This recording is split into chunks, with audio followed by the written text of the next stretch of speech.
Namaste, it's Soraya here, coming to you live from Mangalam, our beautiful country retreat here in Australia.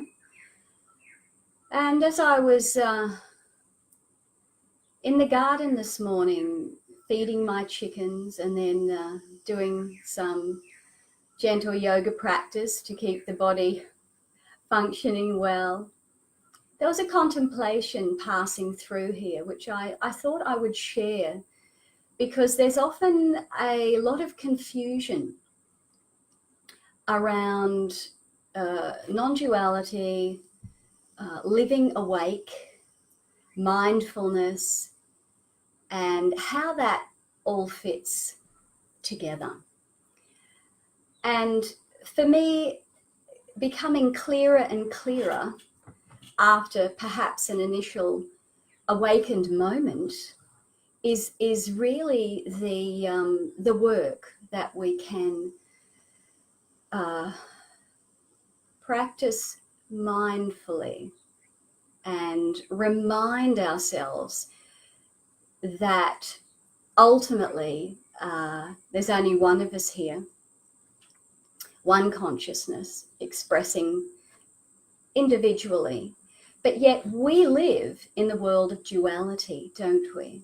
Where there is multiplicity of human beings, human expressions, nature, and anything is possible in this amazing dream. Anything and everything is possible. And that we can live here in peace and harmony as a beautiful and clear reflection, or we can be resisting what is happening and live with a lot of suffering. And what I've found is the magic, the freedom, the peace, the love is available to us if we can surrender to this present moment.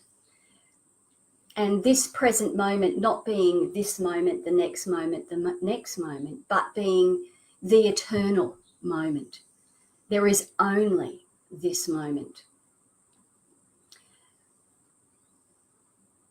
We can, in this moment, plan for a future. We can, in this moment, contemplate over the past. But in this moment, there is only now. And it's here and now, where if our energy is 100% present right here, right now, available as a clear and open channel, that love, peace, and presence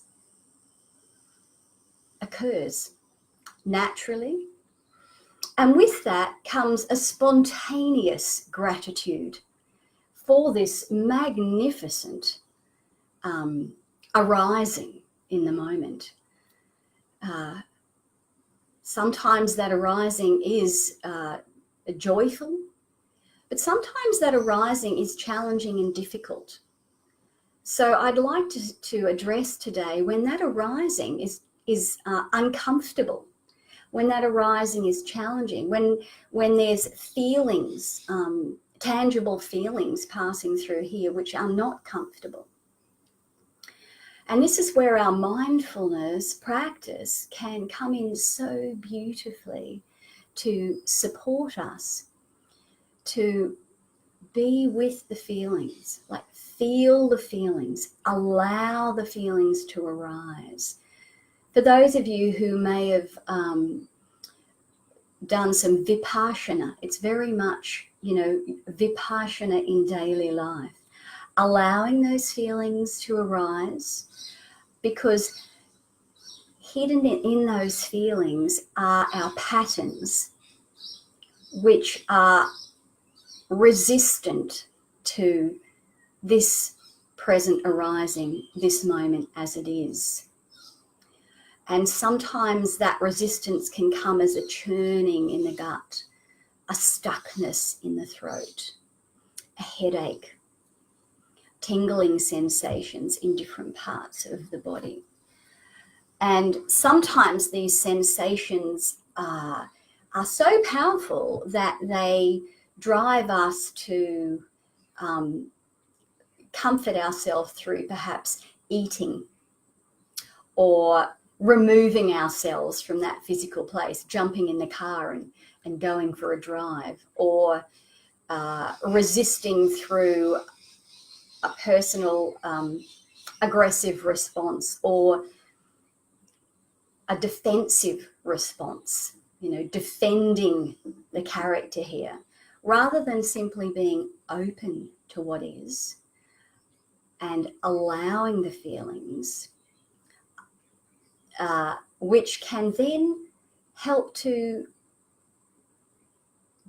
take away the power from some of the programming that we may be running.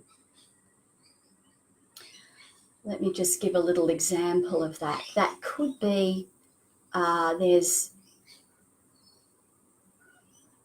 a feeling of perhaps less than, not feeling good enough, feeling alone, feeling resistant to what's going on in the life now.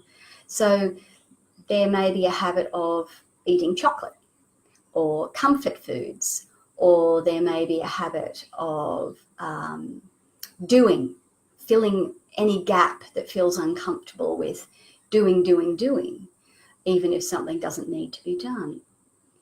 When we get to a certain state in our mindfulness practice, it's great to, at that time, if it's not too overwhelming, to simply allow those feelings to arise, but not respond to them by avoiding them. So they will continue to come up and to arise until we reach a point where there's no avoidance. They have no power over us anymore. We can see that arising and say, that's an old pattern. I know that pattern. And I know how perhaps there was reactivity to that pattern here, but it's lost its power now, and I can simply be with that. And then those feelings, in time, as we practice this, they dissipate. And the blocked energy that was around those feelings is freed up for greater presence. So, I hope this was helpful. Namaste. Always with love.